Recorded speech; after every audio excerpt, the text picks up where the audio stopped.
சகோதர சகோதரிகளே, உங்கள் அனைவரையும் இந்த வீடியோ மூலமாக சந்திப்பதில் மிக்க மகிழ்ச்சி.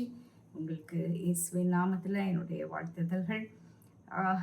இந்த நாளில் நாம் வெளிப்படுத்தின விசேஷம் 2வது அதிகாரம் 18 29 வசனம் வரைக்கும் பார்க்க போகிறோம். தியாத்திரா அப்படிங்கிற ஒரு சபைக்கு கர்த்தர் கொடுத்த செய்தி. இந்த செய்தி மூலமாக கர்த்தர் நமக்கு என்ன செய்தி கொடுக்க போகிறார் சொல்லி இன்னைக்கு நாம படிக்கலாம். அதற்கு முன்பதாக நம்மை தேவனுடைய கருத்தில் ஒப்பு கொடுப்போம். தேவ ஆவியானவர் தாமே இந்த சபைக்கு கொடுத்த செய்தி மூலமாக நமக்கு என்ன கற்றுக் கொடுக்கிறார் என்று அவளோடு நம்மை அவருக்கு அர்ப்பணிப்போம். நல்ல தகப்பனே, இந்த அருமையான வேலைக்காக நமக்கு நன்றி. ஆண்டவரே, நாங்கள் இந்த வேளையில இந்த சிறிய சபையை பற்றி நாங்கள் படிக்கும் பொழுது அப்பா, நீர் அந்த சபைக்கு கொடுத்த செய்தியை எங்களுக்கும் தர வேண்டுமாறு ஜெபிக்கிறோம். பரிசுத்த ஆவியானவர் தான் எங்களோடு கூட தங்கி இருந்து எங்களுக்கு கற்றுக்கொள்ளுகிற கிருபையை நீங்க தாங்க. உடைய கருத்துக்குள்ளாய் ஒப்பு கொடுக்கிறோம். உலகத்தின் எந்த பாகத்துல எங்க இருந்து இந்த வீடியோவை பார்த்து கொண்டிருந்தாலும் ஆண்டவரே, அவர்களோடு கூட உம்முடைய பிரசன்னம் தங்கட்டும். அப்பா, பரிசுத்த ஆவியானவருடைய சத்தத்தை கேட்க அவர்களுடைய செவிகளை திறந்தருளும். இயேசுவின் மூலமாய் ஜெபிக்கிறோம் பிதாவே, ஆமென். இப்போ நாம பார்க்கறது தியாத்திரா. தியாத்திரா அன்பில் நிறைவா இருந்தாங்க, பரிசுத்தத்தில் குறைவா இருந்தாங்க. இதுதான் நம்ம இந்த சபைக்கு கொடுக்க போகிற ஒரு தலைப்பு. அன்பில் நிறைவு, பரிசுத்தத்தில் குறைவு உள்ள ஒரு சபை. நம்மள எத்தனை பேர் இப்படி இருக்கிறோம்னு தெரியல. அதனால இந்த சபையை பற்றி நம்ம பார்க்கும் பொழுது கர்த்தர் ஒருவேளை நமக்கு ஏதாவது செய்தி வைத்திருக்கலாம் இல்லையா? இது ஒரு லாங்கஸ்ட் ஆஃப் த 7 லெட்டர்ஸ்ன்னு சொல்லலாம். இந்த 7 சபைகளுக்கு எழுதின செய்திகள்ல ஒரு லாங் லெட்டர்னு நம்ம சொல்லலாம். ஒரு மிகப்பெரிய லெட்டர். ஆனால் சின்ன சபை. நாங்கள் இந்த சபைகளை போய் பார்த்துருக்கோன்னு சொன்னேன், இந்த ஊர்களுக்கெல்லாம் போயிருக்கிறோன்னு சொன்னேன். இந்த தியாத்திரா ஒரு மிகச்சிறிய பகுதி தான் எக்ஸ்கவேட் பண்ணி எடுத்துட்டு இருக்காங்க. சரியா? ஒன்றும் பெரிய இடம் இன்னும் கூட வெளியில வரல. அண்ட் ஒரு சிறிய சபையாகத்தான் அது இருந்திருக்கும். ஓகே, அந்த சிறிய சபைக்கு கொடுத்த ஒரு பெரிய லெட்டர் இதுதான். அப்போ தியாத்திரா எங்க இருந்தது, அதனுடைய பேக்ரவுண்டை பற்றி நான் உங்களுக்கு மற்ற ஊர்களை பற்றி சொன்ன மாதிரி இன்னைக்கு கொஞ்சம் விளக்கமா சொல்ல போறேன். சரியா? தியாத்திரா மேஜர் சிட்டிஸ் லைக் போன வாரம் நம்ம பெர்கமு பற்றி படித்தோம், அண்ட் சர்தை, ஓகே, பிலதெல்பியா இனிமேல் படிக்க போகிறோம், லவதேக்கியா, அந்த பெரிய சிட்டிஸோட கனெக்ட் பண்ணுற ஒரு மெயின் பிளேஸில் இருந்துச்சு. ஓகே, ஒரு சின்ன ஊர் தான், ஆனால் பெரிய சிட்டிஸை கனெக்ட் பண்ணுற ஒரு ஜங்ஷன். அதனால இதுக்கு கொஞ்சம் மகிமை ஜாஸ்தி. ஓகே, அண்ட் ஏன்னா வர்த்தகர்கள் எல்லாருமே, பெரிய பட்டணங்களுக்கு போன வர்த்தகர்கள் எல்லாருமே இந்த வழியாக தான் போகணும். அதனால இது ஒரு கமர்ஷியல் டவுன்னு நம்ம சொல்ல முடியும். Okay, and then another thing, நான் லாஸ்ட் வீக் உங்களுக்கு சொன்னேன், அந்த பெர்கமு ஒரு தலைநகர் அப்படின்னு சொல்லிட்டு. ஓகே, ரோமன் ப்ராவின்ஸ் ஆஃப் ஏஷியாவுக்கு தலைநகர் நம்ம பார்த்தோம். அப்போ அந்த தலைநகருக்கு ஒரு கேட்வே மாதிரி அமைந்தது தான் இந்த சிட்டி. தலைநகருக்கு ஒரு வாயிலாக அமைந்தது தான் இந்த சிட்டி. ஓகே, அதனால இந்த நகரத்துல என்ன இருந்ததுன்னு சொன்னா கேரிசன் இருந்தது. கேரிசன் என்ன தெரியுமா? ஒரு ஆர்மி அவுட் போஸ்ட். ஒரு பெரிய தலைநகரை ப்ரொடெக்ட் பண்ணணும்னா அந்த தலைநகருக்குள்ள எதிரிகள் புகிறதுக்கு முன்னாடி, அதுக்கு முன்னாடி ஒரு ஆர்மி அவுட் போஸ்ட் இருக்கும், கேரிசன் ஒன்று இருக்கும். இப்போ நம்ம கண்டோன்மெண்ட்னு சொல்கிறோம். நிறைய ஊர்களில் நமக்கு கண்டோன்மெண்ட் இருக்கு இல்லையா? ஆர்மி குவிக்கப்பட்ட இடம். நம்ம நாட்டில் கூட நம்முடைய எதிரிகள்லேருந்து நம்மளுடைய அட்டாக் குறைக்கிறதுக்காக பார்டர்ஸ்லாம் நிறைய இடங்களில் கேரிசன் இருக்கும், ஆர்மி குவிக்கப்பட்டு இருப்பாங்க. நார்மலாக இது ஒரு இந்த மாதிரி ஒரு கேரிசன் சொன்னாலே சுற்றிலும் கோட்டை அமைத்து தான் இருப்பாங்க. ஆனால் இந்த நகரம் ஒரு ஃபார்ட்டிஃபைட் சிட்டி இல்லை, கோட்டைக்குள்ள இருந்த சிட்டி இல்லை. இட் வாஸ் அ ஓப்பன் வேலி, ஒரு திறந்த வெளி இது. ஓகே, அண்ட் இது என்ன செய்ய முடியும்னா, பெர்கமுவை யாராவது அட்டாக் பண்ண வந்தால் கொஞ்ச நேரம் தடுக்க தான் முடியும். அந்த அளவுக்கு தான் இருந்தது. மற்றபடி கோட்டை அப்படிலாம் இல்லை. Okay. So it was an army out post, ஒரு கேரிசன். சரியா? ரெண்டாவது, இந்த ஊரில் நிறையா ரிலிஜியஸ் சென்டர்ஸ் இல்லை. ஓகே, நாம் முன்னாடி பார்த்தோம்ல, நிறைய டெம்பிள்ஸ் இருந்துச்சு, சுகமளிக்கிற ஆலயங்கள் இருந்தது, கோயில்கள் இருந்தது. அதனால ஜனங்கள் குவிந்தாங்க. எபேஸில் வந்து ஆர்டிமஸ் டெம்பிள் இருந்துச்சு. அண்ட் அட்லீஸ்ட் ராயர்களுக்கு கட்டுற கோயிலாவது இருக்கும். ஆனால் இங்கே எதுவுமே கிடையாது. ஓகே, அதனால இந்த சர்ச்சுக்கு எந்த உபத்திரவமும் பெருசாக இல்லை. ஏன்னா எந்த கோயில்களும் அங்கே இல்லை. It was not a religious centre. அதனால ஒன்றும் பெருசாக அவங்களுக்கு ஆபத்துன்னு சொல்லக்கூடிய அளவுக்கு பெரிதாக எந்த எதிர்ப்பும் அங்கே கிடையாது. ஓகே, அண்ட் இந்த ஊரை பற்றி சொல்லும் பொழுது உங்களுக்கு யார் ஞாபகம் வரா? ஒரு பர்பிள் செல்லர் இருந்தாங்கல்ல, லிடியான்னு சொல்லி. அவங்கள நம்ம பிலிப்பு பட்டணத்தில் சந்தித்தோம் இல்லையா? அவங்க அங்கே தான் பிஸ்னஸ் பண்ணிட்டு இருந்தாங்க. பவுல் பிலிப்புக்கு போயிருந்தப்போ அவங்கள சந்தித்து பிலிப்பியர் திருச்சபை நிறுவ காரணமாக இருந்தவங்க.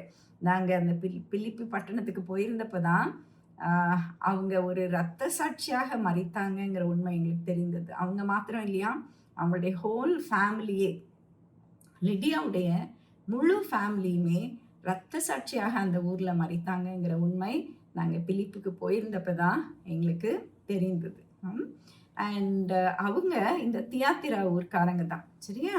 இந்த தியாத்திராவில் என்ன இருந்தது அப்படின்னு சொல்லக்கூடிய அளவுக்கு என்ன இருந்ததுன்னா, நிறைய ட்ரேட் யூனியன், ட்ரேட் கில்டு நிறைய இருந்துச்சு. அப்படின்னா என்னென்னா, இப்போ வியாபாரிகள் வந்து ஒரு ஒரு யூனியன் வைப்பாங்க இல்லையா? அந்த மாதிரி கில்டு வந்து எல்லா பிஸ்னஸ்க்குமே அந்த ஊரில் தான் இருந்துச்சு. லைக் ஊரில் வியாபாரம் பண்ணவங்க அங்கே தான் யூனியன் வச்சுருந்தாங்க.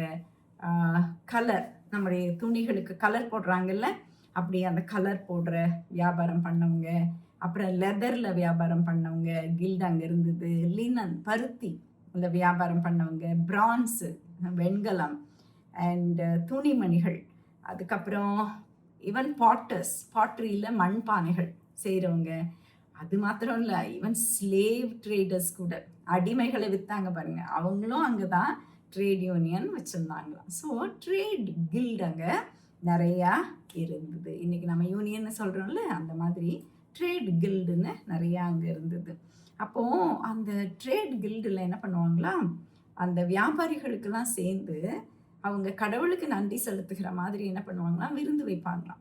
அப்போது அங்கே சமைக்கப்படுகிற உணவை அவங்க 3 கோடி தேவர்களுக்கும் கொடுத்துட்டு கடவுளுக்கெல்லாம் நன்றி சொல்லிட்டு அந்த சாப்பாட்டை கொண்டு வந்து வைப்பாங்க.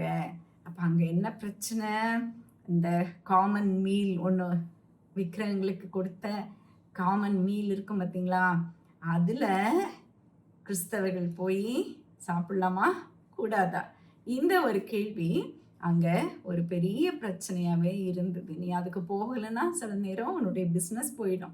பிஸ்னஸ்க்காக நீ என்ன பண்ணணும், அதுக்கு போய் தான், அந்த மீட்டிங்ஸ்க்கு நீ போய் தான் ஆகணும், அவங்களோட சாப்பாடு சாப்பிட்டு தான் ஆகணும். ஆனால் அந்த சாப்பாடெல்லாம் விற்கிறவங்களுக்கு படைக்கப்பட்டிருந்துச்சு. அப்போ அவங்களுக்கு அது பிரச்சனையா இல்லையா? அப்படிப்பட்ட ஒரு பெரிய பிரச்சனை அந்த ஊரில் இருந்தது. அப்படிப்பட்ட அந்த ஊருக்கு கர்த்தர் எப்படி தன்னுடைய செய்தியை கொடுக்குறாரு பாருங்க. இயேசு சுவாமி பேசுகிறாரு, யோவான் நமக்காக அதை எழுதுறாரு, மறந்து போயிடாங்க. ஆனால் யாருக்குன்னு செய்தி கொடுக்கப்படுது, சபையின் தூதனுக்கு இந்த செய்தி கொடுக்கப்படுது. சரியா? சரி, இப்போ 18வது வசனம். தியாத்திரா சபையின் தூதனுக்கு நீ எழுத வேண்டியது என்னவெனில், அக்னி ஜுவாலை போன்ற கண்களும் பிரகாசமான வெண்கலம் போன்ற பாதங்களும் உள்ள தேவகுமாரன் சொல்கிறதாவது. அக்னி போன்ற கண்கள், அக்னி போன்ற கண்கள். அப்போ அக்னி போல கண்கள் உள்ளவர் அப்படின்னு சொல்லி தம்மை தேவன் இன்ட்ரடியூஸ் பண்ணா அது எப்படி இருக்கும் அந்த செய்தின்னு பார்த்துக்கோங்க. அக்னின்னு சொன்னாலே உங்களுக்கு என்ன அர்த்தம், ஒரு பிளேசிங் ஆங்கர், கோபத்தில் கொடுக்குற மெசேஜ் மாதிரி இருக்கு இல்லையா? ஆனால் அது அந்த அந்த ஐஸ் என்னத்தை காட்டுது, அக்னி போன்ற கண்கள்னா உன்னுடைய மறைந்த பாவத்தை, உன்னுடைய மறைக்கப்பட்ட பாவத்தை எல்லாம் அது பார்க்கக்கூடிய கண்கள். இது சாதாரண அறிமுகம் இல்லை. உன்னை உருவி உள்ளந்திரியங்களை பார்க்கக்கூடிய கண்கள். சரியா? உன்னுடைய நோக்கங்கள், உன்னுடைய எண்ணங்கள் எல்லாவற்றையும் ஆராயக்கூடிய கண்களா. இதை யாராலும் ஏமாற்ற முடியாத கண்கள். இப்படிப்பட்ட அர்த்தம் கொண்டதுதான் அக்னி போன்ற கண்கள். மனிதர்கள் உன்னுடைய கிரியையை பார்ப்பாங்க, ஆனா கர்த்தர் எதை பார்க்கிறாரு? உன்னுடைய நோக்கத்தை, உன்னுடைய எண்ணங்களை எல்லாவற்றையும் பார்க்கிற தேவன். அவரை நீ ஏமாற்றவே முடியாது. அக்னி ஜுவாலை போன்ற கண்கள். அடுத்தாப்புல வெண்கலம் போன்ற பாதங்கள். அப்படின்னா என்ன அர்த்தம்? வேதாகமத்துல வெண்கலம்ங்கிறது எப்பவுமே ஒரு உறுதி, ஒரு பலன், அது மாத்திரம் இல்ல, ஒரு தீர்ப்பின் அடையாளம் வெண்கலம்ங்கிறது. ஓகே, அப்போ அவர் உன்னுடைய பாவத்தை மிதிக்க வல்லவர். அவ்வளவு பலன் அவர். வெண்கலம் போன்ற கால்கள், பாவத்தை மிதிக்க வல்லவர்.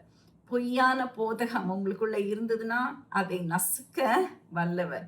பரிசுத்தத்தை காக்க வரும் தேவன் அப்படின்னு சொல்லி ஒரு அர்த்தத்தை நாம பார்க்கிறோம். சரியா? Immovable strength and power of Jesus. Okay, அதுதான் அதனுடைய அர்த்தம். அவருடைய பாதங்கள் என்ன பண்ணும்?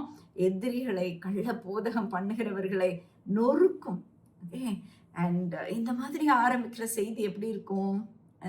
அக்னி போன்ற கண்கள், வெண்கலம் போன்ற பாதங்கள்னு ஆரம்பிக்கிற செய்தி எப்படி இருக்கும்? கடுமையான செய்தியா இருக்க போகுது இல்லையா? இந்த சபையில ஏதோ சீரியஸ் ப்ராப்ளம் இருக்குன்னு நினைக்கிறேன். அண்ட் சரி, அவங்களுக்கு பர்சிக்யூஷனே இல்லை, உபத்திரவமே இல்லாத சர்ச். அப்போ வேற என்ன சீரியஸ் ப்ராப்ளம்னு பாருங்க. 19வது வசனம் பாருங்க. உன் கிரியைகளையும், உன் அன்பையும், உன் ஊழியத்தையும், உன் விசுவாசத்தையும், உன் பொறுமையையும் நீ முன்பு செய்த கிரியைகளிலும் பின்பு செய்த கிரியைகள் அதிகமாயிருக்கிறதையும் அறிந்திருக்கிறேன். ஆண்டவர் என்ன சொல்றாரு பாருங்க. அந்த சபையை எவ்வளோ அழகா ஒரு ஹையஸ்ட் பிரைஸ் கொடுக்குறாரு பாருங்க. அந்த சபைக்கு ஒரு அதிகமான ஒரு பிரைஸ் இந்த சர்ச்சுக்கு தான் கொடுக்குறாரு. ஹி கமெண்ட்ஸ் தர் ஒர்க், அவங்களுடைய கிரியைகள். ஓகே, கிரியைகள் எப்படிப்பட்டதா இருந்தது? அன்பு நிறைந்ததா இருந்தது. அன்பு தான் அன்பினுடைய அவுட்கம் தான் ஊழியம். இன்னைக்கு இயேசு கிறிஸ்துவை நீங்க அதிகமாக நேசித்தீங்கன்னா அதனுடைய அவுட்கம் என்னவா இருக்கும்? ஊழியமாக இருக்கும். அவருக்கு ஊழியம் செய்வீங்க, அப்படித்தானே? அவரை நேசித்தா நம்ம ஊழியம் செய்வோம். ஓகே, அவரை நேசித்தா நாம் அவருக்காக உறுதியாக நிற்போம். ஓகே, ஸோ அழகான ஒரு கிரியை அவங்ககிட்ட இருந்துச்சு. அன்பு இருந்தது. ஓகே, நல்ல ஊழியம் இருந்தது. அவங்களுக்குள்ள நல்ல விசுவாசம் இருந்தது, பொறுமை இருந்தது. அண்ட் எவ்வளவு அருமையான ஒரு அப்ரிசியேஷன் பாருங்க. மற்றவங்க ஆச்சரியப்படும் அளவுக்கு, புதுசா ஒருத்தர் அங்க வந்துட்டா அவங்க ஆச்சரியப்படக்கூடிய அளவுக்கு அந்த திருச்சபையில ஊழியம், அன்பு, கிரியைகள் நிறைய இருந்தன அப்படின்னு சொல்லி நாம பார்க்கிறோம். So this search had commendable work, love, loyalty. Any outsider would be so impressed with their work, with their service. Okay, and அவங்க கிரியைகள், அன்பினால செய்த கிரியைகள் என்ன இருந்திருக்கும்? நல்ல சுவிசேஷம் அறிவித்திருப்பாங்க, ஏழைகளை பராமரித்திருப்பாங்க, விதவைகளை போஷித்திருப்பாங்க. இதெல்லாம் தானே அவுட்கம் இல்லையா?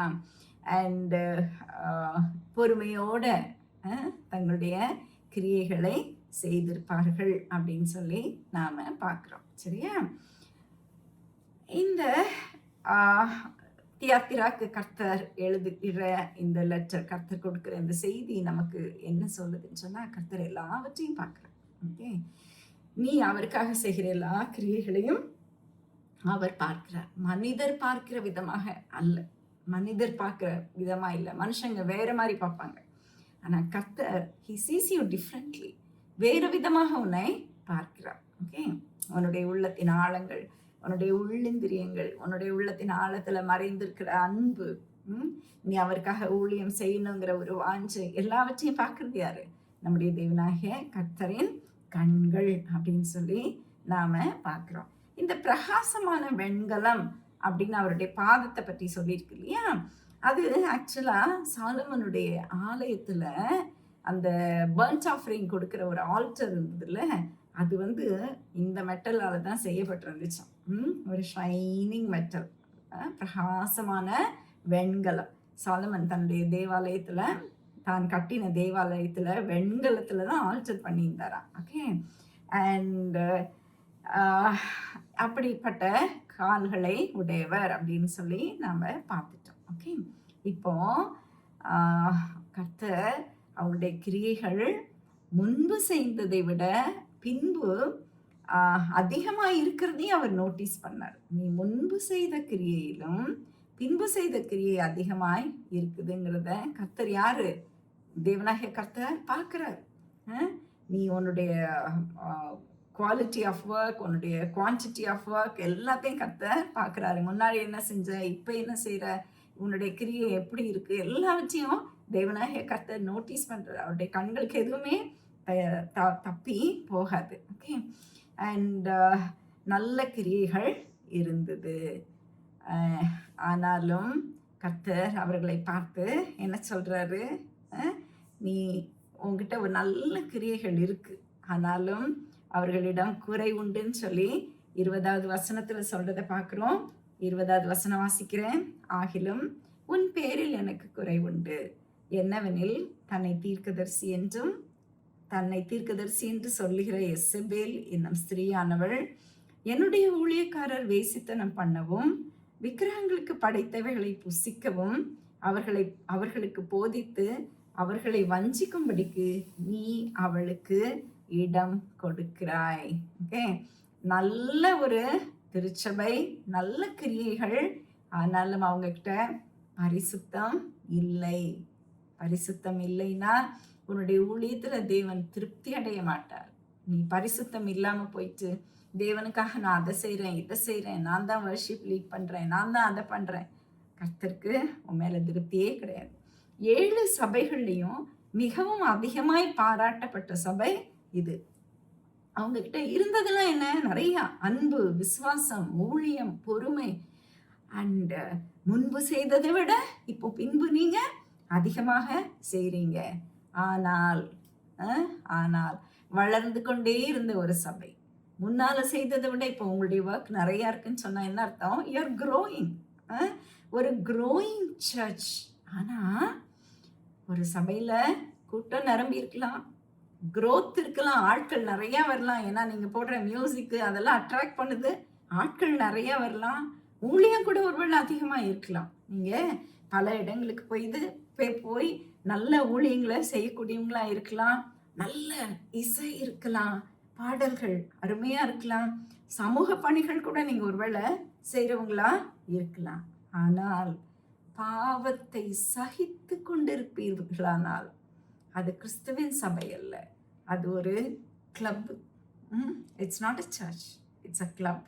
Okay. People come there for enjoyment, music, fellowship, going out together for ministry. இதெல்லாம் அவங்களுக்கு சும்மா ஒரு கிளப் மாதிரி. இது சபை இல்லை.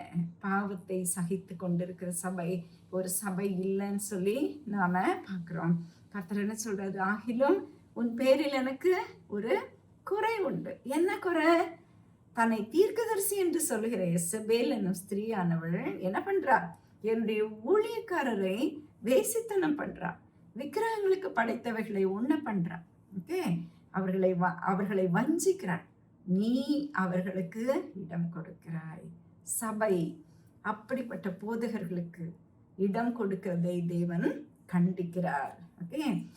He condemns the woman Jezebel. Okay. யார் அந்த ஜெசபெல்? அவருடைய உண்மையான பெயர் இங்கே கொடுக்கப்படலை. ஓகே. ஒரு வேளவா நல்ல ஒரு உயர்ந்த நோபல் லினேஜ்லேருந்து வந்திருப்பா, ஒரு பெரிய குடும்பத்துலேருந்து வந்திருக்கலாம். ஓகே. அண்ட் அவளோட ரியல் நேம் நமக்கு தெரியல.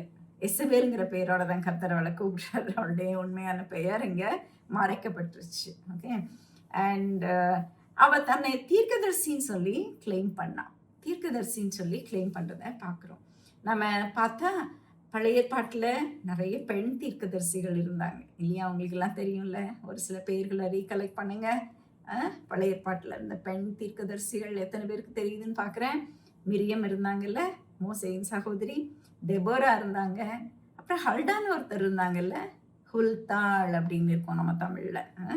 2 ராஜாக்கள் 2:14 வருவாங்க அவங்கள பற்றி. ஸோ பெண் தீர்க்கதரிசிகளே நம்ம பழைய ஏற்பாட்டில் பார்க்குறோம். புதிய ஏற்பாட்டிலையும் இருந்தாங்க. புதிய ஏற்பாட்டில் தான் கொஞ்சம் கஷ்டம் உங்களுக்கு ரீகலெக்ட் பண்ண. சொல்லுங்க, உங்களுக்கு பெயர்கள் தெரிஞ்சா? அன்னாள் இருந்தாங்கல்ல, இயேசு சுவாமி பிறந்த குழந்தையா உள்ள கொண்டு வரும் பொழுது அங்க யார் இருந்தா? கர்த்தர் யாரு? வயதான அம்மா அன்னாளை கொண்டு வந்து சேர்த்தார். அவங்க ஒரு தீர்க்கதரிசி. அதுக்கப்புறம் பின்னாடி பார்த்தீங்கன்னா அப்போஸ்தலர் 21:9 இந்த பிலிப்புடைய 4 பெண் பிள்ளைகள் தீர்க்கதரிசிகளாக இருந்தாங்க. 4 virgin daughters of Philipன்னு சொல்லியிருக்கு. அவங்களை குறித்து நாம பார்க்குறோம். Okay, so it was perfectly possible for a woman to be a prophetess. ஏன்னா இருந்தாங்க, புதிய ஏற்பாட்டு காலத்துலேயும் ப்ராஃபட்டஸ் இருந்தாங்க. சரி, அதனால இப்போ வந்து இங்கே ஒரு பெண் தன்னை தீர்க்கதரிசின்னு சொல்கிறவளை நாம் பார்க்குறோம். ஆனால் அவளுக்கு எசபேலுங்கிற பெயர் எதனால கொடுக்கப்பட்டுச்சு? அவளுடைய விக்கெட்னஸ்னால அவளை எசபேல்னு சொல்லி கர்த்தர் அழைக்கிறத பார்க்குறோம். எசபேல் யாரு பழைய ஏற்பாட்டில்? எசபேல் பற்றி உங்களுக்குலாம் ஞாபகம் இருக்கா? அவ சீதோன் ராஜாவுடைய மகள். ஓகே, இத்பால் அப்படிங்கிற ராஜா, அவங்க அப்பா பேர். அவர் சீதோன்ல ராஜாவா இருந்தார். அந்த சீதோன் ராஜகுமாரத்தி தான் இந்த அம்மா எசபேல். இவங்க இஸ்ரவேலின் ராஜாவாகிய ஆகாபை திருமணம் பண்ணிட்டு இஸ்ரவேலுக்குள்ள வந்தாங்க ராணியா.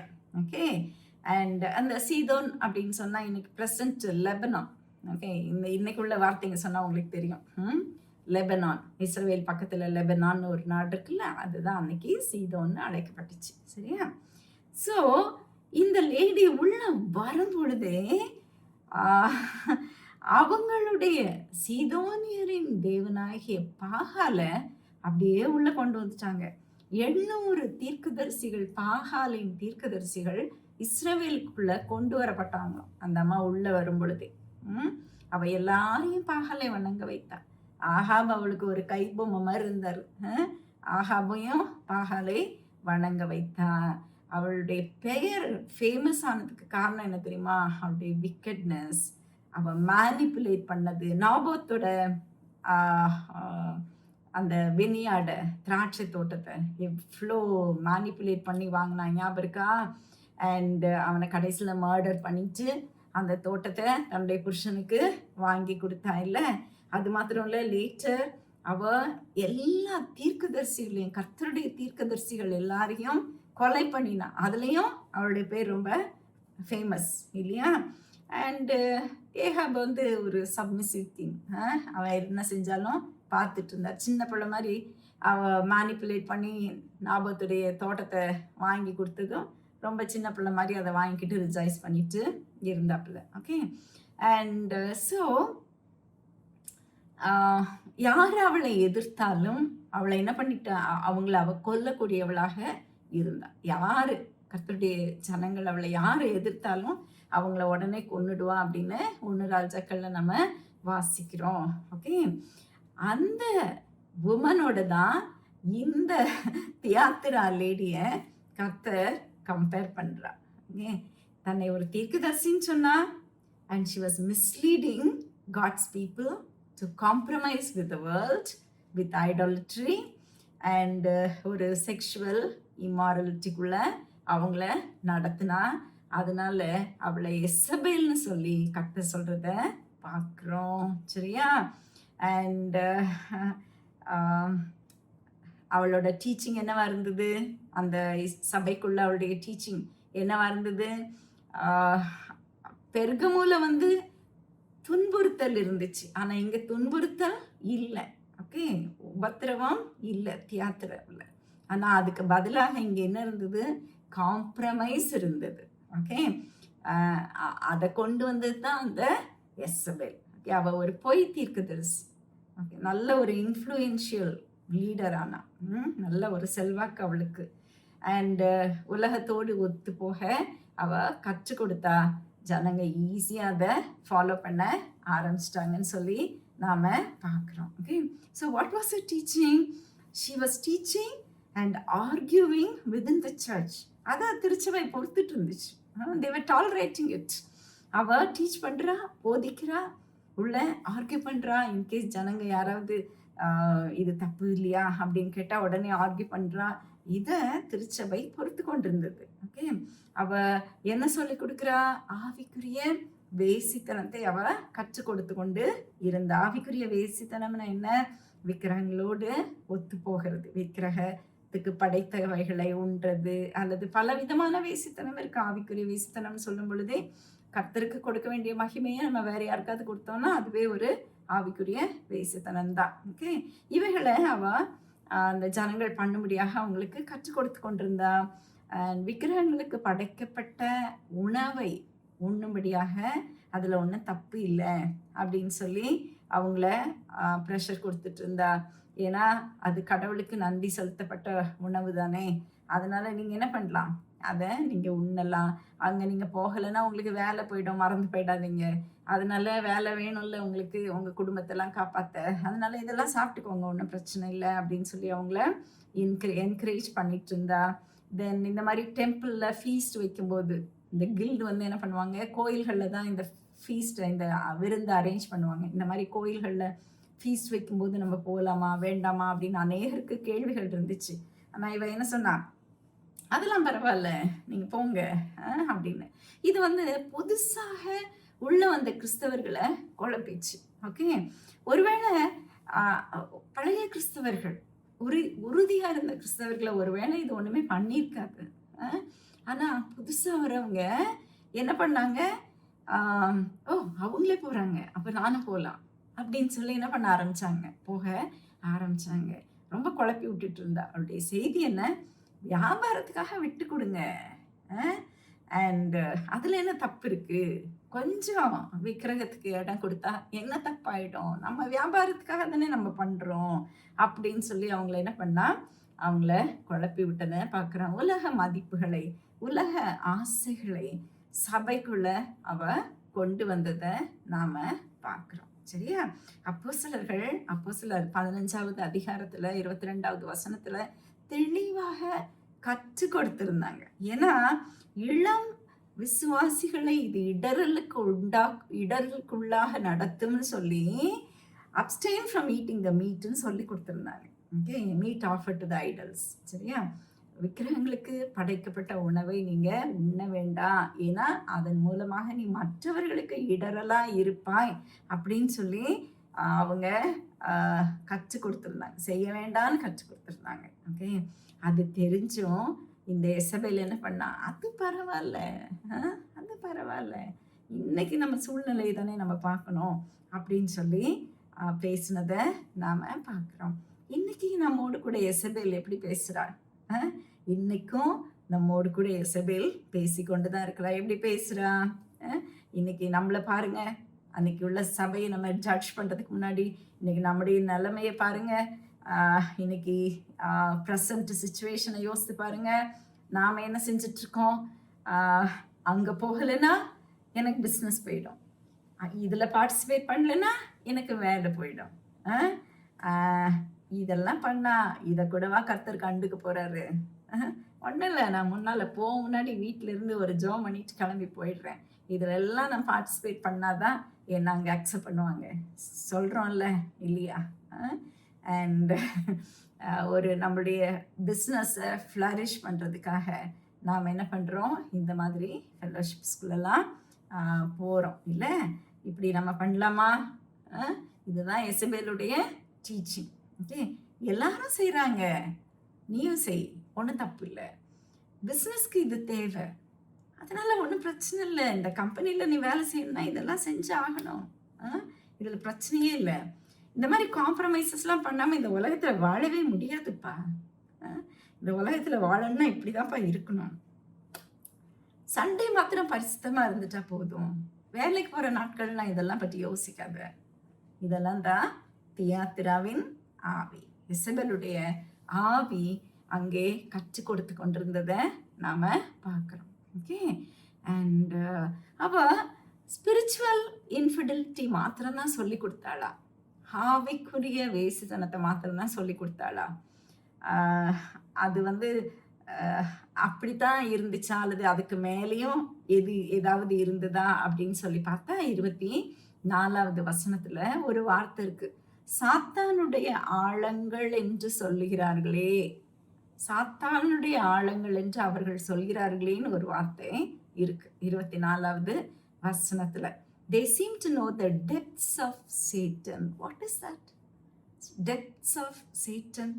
சாத்தானுடைய ஆழங்கள் அப்படின்னா என்ன அர்த்தம்? அவளுடைய டீச்சிங் அல்லது அவளை எப்படி என்னவா இருந்ததுன்னு சொன்னா, எவ்ரி மேன் மஸ்ட் எக்ஸ்பீரியன்ஸ் சின்.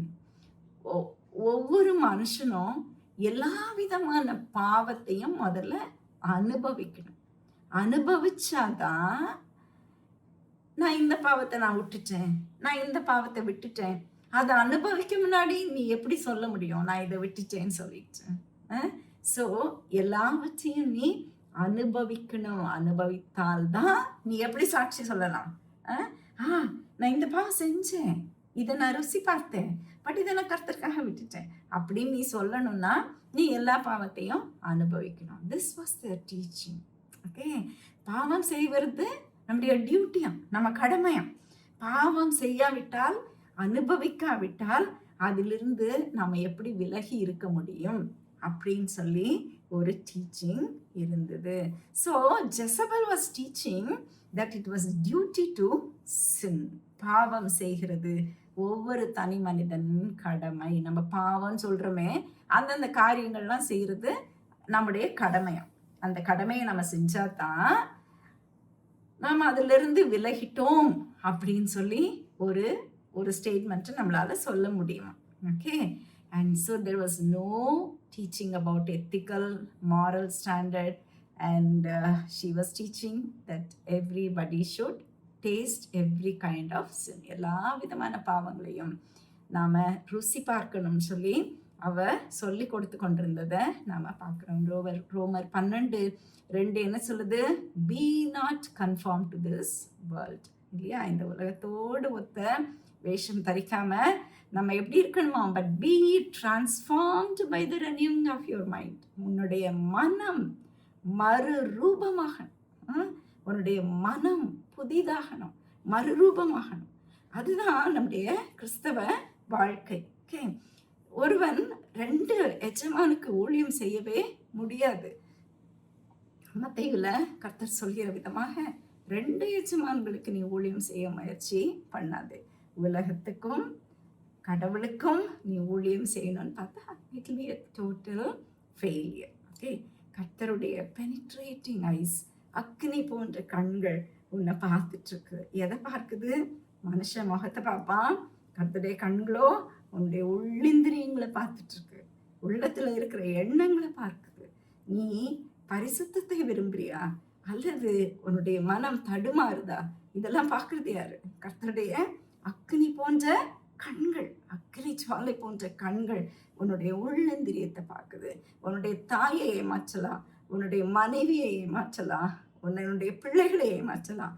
ஆனா கர்த்தருடைய கண்கள் யாரை பார்க்குது? உன்னுடைய உள்ளந்திரியங்களை காண்கிறதுன்னு சொல்லி நாம பார்க்கிறோம். சரி, இப்போ 21 24 வசனங்களை நம்ம பார்க்க போறோம். கர்த்தர் அவளுக்கு கொடுக்கிற எச்சரிக்கையை பாருங்க. அவள் மனம் திரும்பும்படியாய் அவளுக்கு தவணை கொடுத்தேன். தன் வேசி மார்க்கத்தை விட்டு மனம் திரும்ப அவளுக்கு விருப்பமில்லை. இதோ நான் அவளை கட்டில் கிடையாக்கி அவளுடனே விபச்சாரம் செய்தவர்கள் தன்னுடைய கிரியைகளை விட்டு மனம் திரும்பாவிட்டால் அவர்களையும் மிகுந்த உபத்திரவத்திலே தள்ளி என்னுடைய பிள்ளைகளையும் அவளுடைய பிள்ளைகளையும் கொல்லவே கொல்லுவேன்.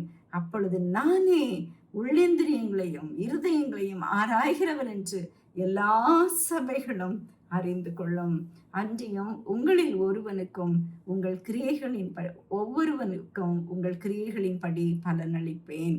தியாத்திராவிலே இந்த போதகத்தை பற்றி கொள்ளாமலும் சாத்தானுடைய ஆழங்கள் என்று அவர்கள் சொல்கிறார்களே அந்த ஆழங்களை அறிந்து கொள்ளாமலும் இருக்கிற மற்றவர்களாகிய உங்களுக்கு நான் சொல்கிறதாவது, உங்கள் மேல் வேறொரு பாரத்தையும் சுமத்த மாட்டேன்.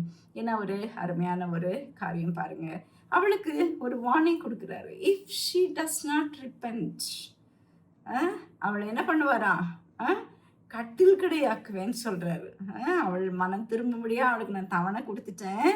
ஆனா அவ மனம் திரும்பலைன்னா அவளை கட்டில் கிடையாக்குவேன். அப்படின்னா என்ன அர்த்தம்? ஏதோ ஒரு பெரிய நோயில தட்டிடுவார் போல் இருக்கு.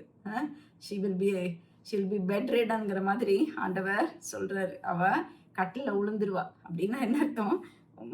அவளை ஒரு நோயில, பெரிய நோயில அவளை நான் தள்ளிடுவேன் அப்படின்னு சொல்லி ஆண்டவர் சொல்றாரு. ஓகே. அண்ட் மற்றவர்களாகிய உங்களுக்கு and the rest of you in Thyatira என்ன மெசேஜ் சொல்றாரு ஆண்டவர்? மற்றவர்களாகிய உங்களுக்கு நான் என்ன சொல்றேன்?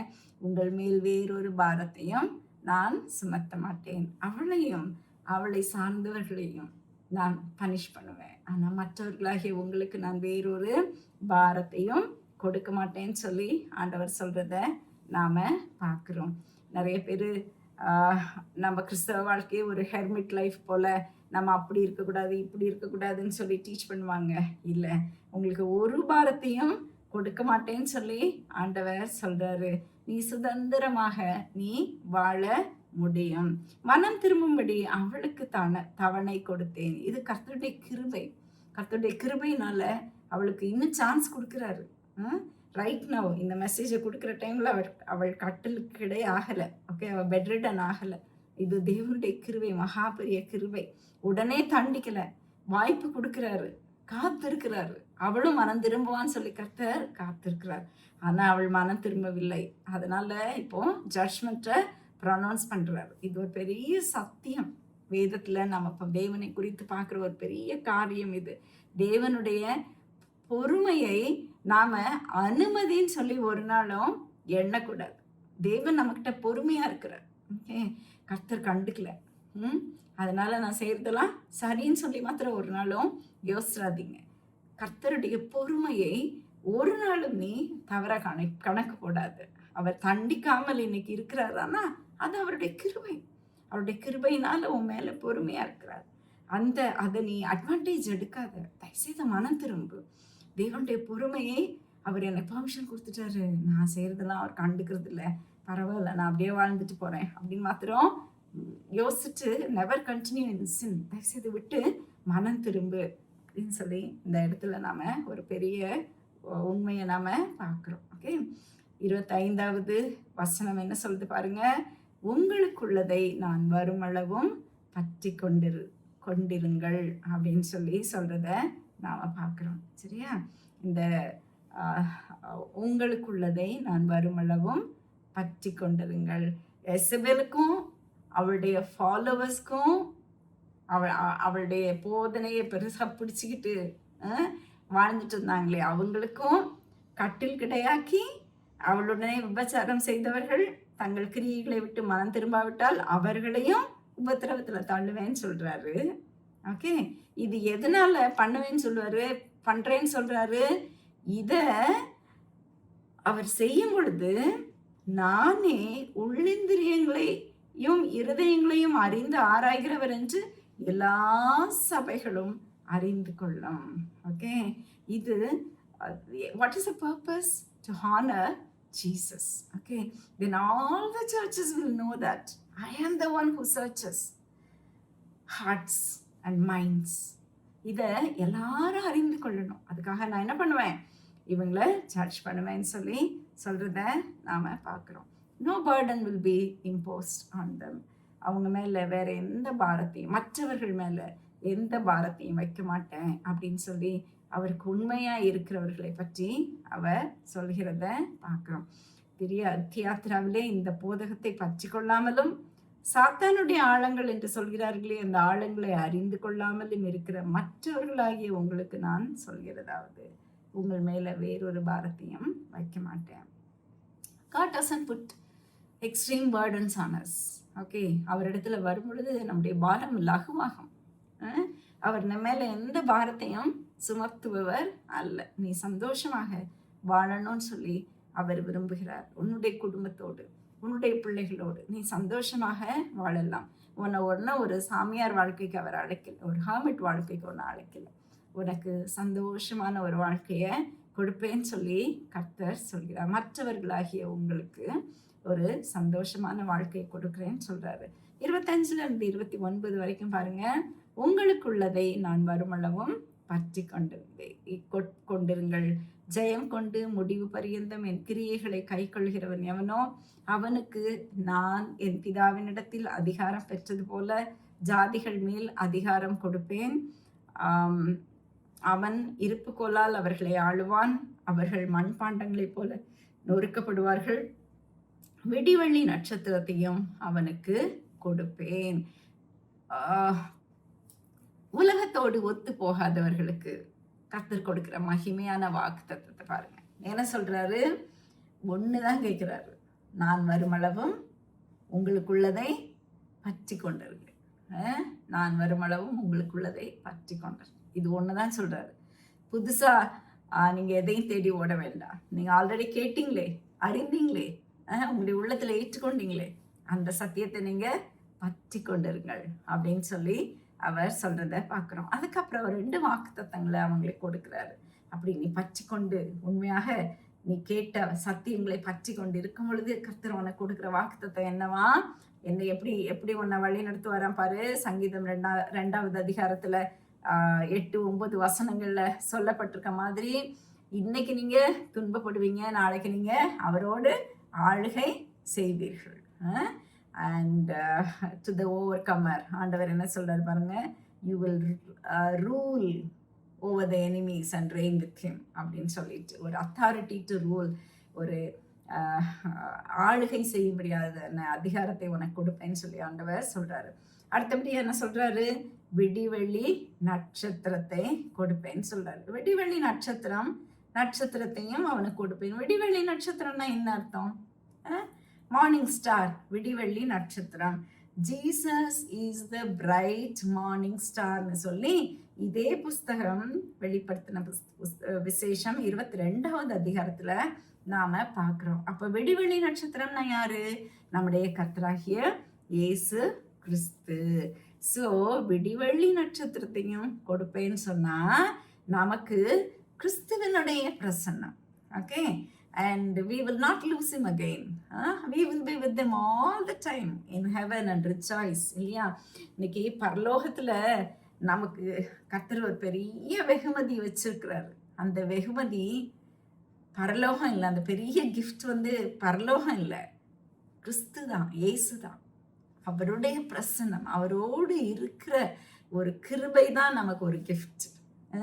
அந்த கிஃப்டை நான் உனக்கு கொடுப்பேன்னு சொல்றாரு. அவரை முகமுகமாய் காணும் கிருபை, அவரோடு கூட இருக்கிற கிருபை, அவருடைய பிரசனத்தை என்ஜாய் பண்ற ஒரு கிருபையை நமக்கு கொடுப்பேன்னு சொல்றாரு. அதுதான் விடிவெள்ளி நட்சத்திரமாகிய கர்த்தராகிய இயேசு கிறிஸ்து தம்மையே நமக்கு கொடுப்பதாக அவர் சொல்கிறது. இப்ப ஆவியானவர் சபைகளுக்கு சொல்கிறதை காதுள்ளவன் கேட்க கடவுது என்று எழுதி. இது யாருக்கும் எழுதப்பட்ட செய்தி இல்லை, இது நமக்கு எழுதப்பட்ட செய்தி. காதுள்ளவன் கேட்க கடவன் அப்படின்னு சொல்லி. தியாத்திராவின் பிரச்சனை என்னன்னு பாருங்க. அங்க விக்கிரக வழிபாட்டை பற்றி சொல்லலை. ஓகே, அவர்களுடைய உண்மையான பாவம் என்ன?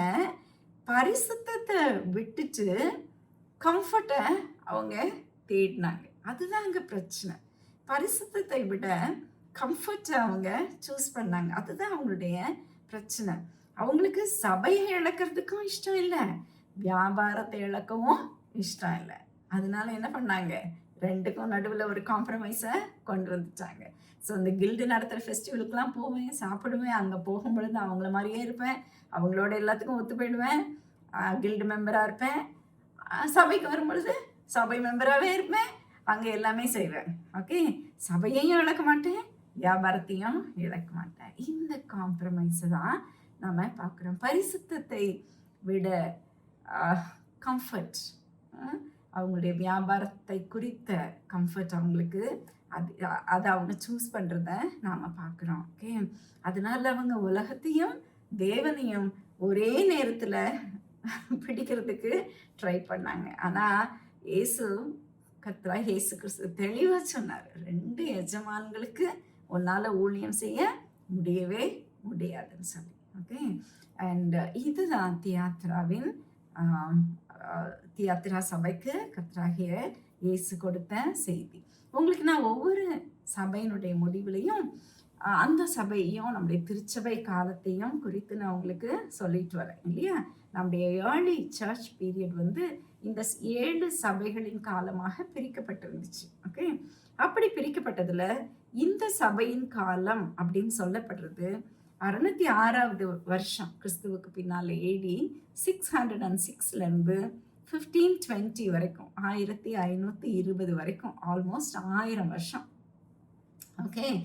இந்த சமயத்துல தான் இந்த ஜெசபெலிசம் அப்படிங்கிறது சபையை ஆளுகை செய்தது. ஓகே. காம்ப்ரமைசிங் சர்ச், பரிசுத்தம் குறைஞ்சு போயிடுச்சு.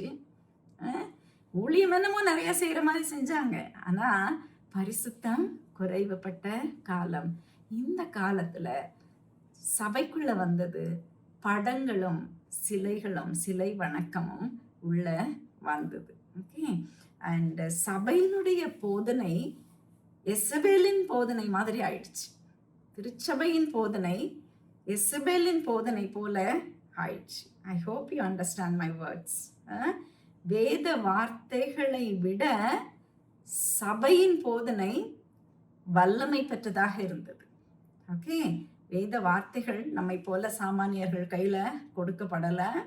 அண்ட் வேத வார்த்தைகளை விட திருச்சபையின் போதனை எசபெலின் போதனை போல வலிமை பெற்றதாக இருந்த காலம் இந்த காலம்தான். இதை எசபேலின் காலம் என்று திருச்சபையின் வரலாறு காணிக்கிறது. ஓகே.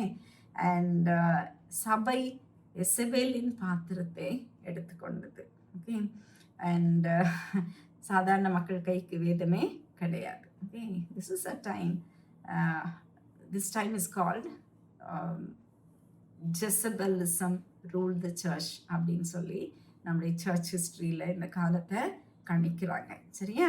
நிறைய காரியங்கள் இந்த சமயத்தில் திருச்சபைக்குள்ள கொண்டு வரப்பட்டுச்சு. அதையெல்லாம் நான் உங்களுக்கு இந்த இடத்துல சொல்றதுக்கு நான் ஆயத்தமாக இல்லை. And teaching of the church was superior to the word of God. அதை மாத்திரம் நான் உங்களுக்கு மறுபடியும் சொல்கிறேன். Church assume the role of prophetess Jezebel. Okay. And இதை மாத்திரம் நான் உங்களுக்கு சொல்கிறேன். ஓகே ஃப்ரெண்ட்ஸ், நம்முடைய தேவனாகிய கர்த்தர் நம்முடைய உள்ளத்திலையும் ஆத்மத்திலையும் சரீரத்திலையும் பரிசுத்தத்தை விரும்புகிற தேவன். ஓகே.